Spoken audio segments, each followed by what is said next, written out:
Bonjour et bienvenue au 23e jour de notre parcours de carême avec Jésus. Aujourd'hui, nous lisons Jean 9, versets 24 à 41.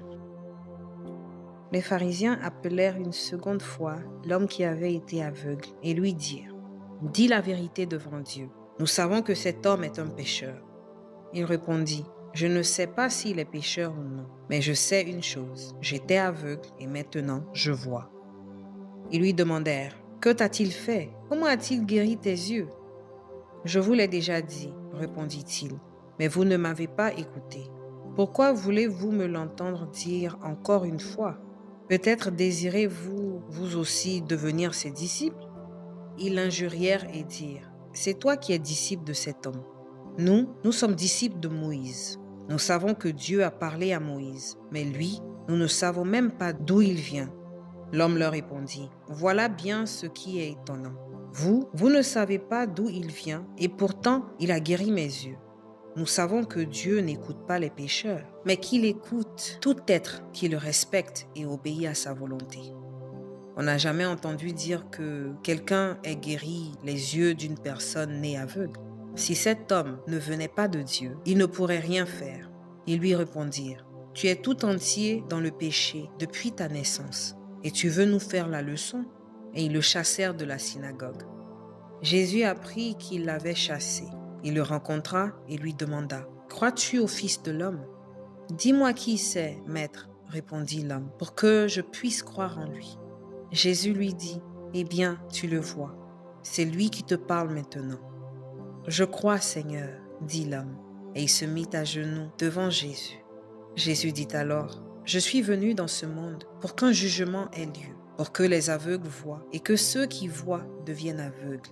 Quelques pharisiens qui se trouvaient près de lui entendirent ces paroles et lui demandèrent: Sommes-nous des aveugles nous aussi?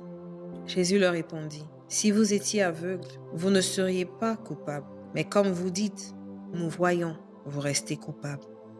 Parole du Seigneur. Je suis venu dans ce monde pour qu'un jugement ait lieu, pour que les aveugles voient et que ceux qui voient deviennent aveugles. Si vous étiez aveugles, vous ne seriez pas coupables. Mais comme vous dites: Nous voyons, vous restez coupables. J'adore la foi de l'homme né aveugle, malgré ce que les pharisiens essaient de lui faire dire. Il ne vacille pas. Et il dit: Je ne sais pas s'il est pécheur ou non, mais je sais une chose. J'étais aveugle et maintenant je vois. Il reconnaît ce changement. Il reconnaît son passé et son présent. Il vient à la défense de Jésus et il ajoute: Voilà bien ce qui est étonnant. Vous ne savez pas d'où il vient et pourtant il a guéri mes yeux. Nous savons que Dieu n'écoute pas les pécheurs, mais qu'il écoute tout être qui le respecte et obéit à sa volonté. On n'a jamais entendu dire que quelqu'un ait guéri les yeux d'une personne née aveugle. Si cet homme ne venait pas de Dieu, il ne pourrait rien faire. Cet homme reconnaît que Jésus n'est pas simplement un prophète. Et donc cette petite foi qu'il a montrée dans notre lecture d'hier, cette petite foi elle est en train de grandir.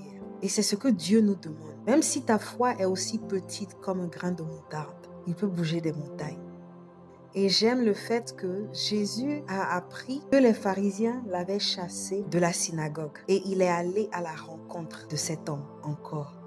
En fait, il nous montre qu'il est toujours là à tes côtés. Même quand les gens te renient, il est toujours là à tes côtés. Et il donne encore une autre chance à cet homme de prouver sa foi. Crois-tu au Fils de l'homme? Et cet homme lui dit: Dis-moi qui c'est, maître, pour que je puisse croire en lui. Et quand Jésus dit: Eh bien, tu le vois, c'est lui qui te parle maintenant. Automatiquement, sans hésitation, il dit: Je crois, Seigneur. Et il se mit à genoux devant Jésus. C'est un grand signe d'humilité et d'abandon que cet homme vient de faire. Et comme dit Jésus: Je suis venu dans ce monde pour que les aveugles voient. La véritable sagesse réside dans la reconnaissance de sa propre ignorance. Quelqu'un qui est sage sait qu'il ne sait rien. C'est seulement un imbécile qui pense qu'il connaît tout. L'humilité précède la gloire.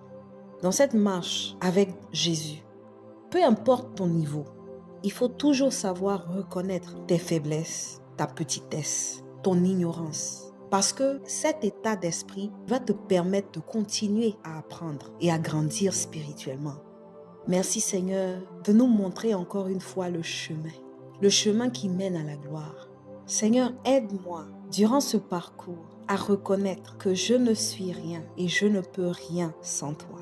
Aide-moi à toujours vouloir découvrir qui tu es et aller en profondeur. Tu as dit que tu es venu dans ce monde pour que les aveugles voient.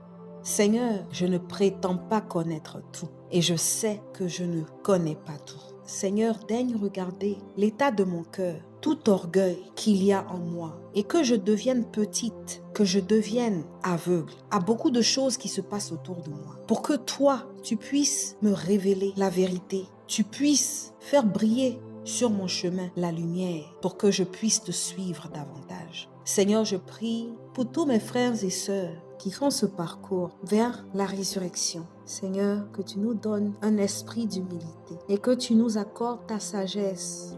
Béni sois-tu, Seigneur. Au nom du Père et du Fils et du Saint-Esprit. Amen.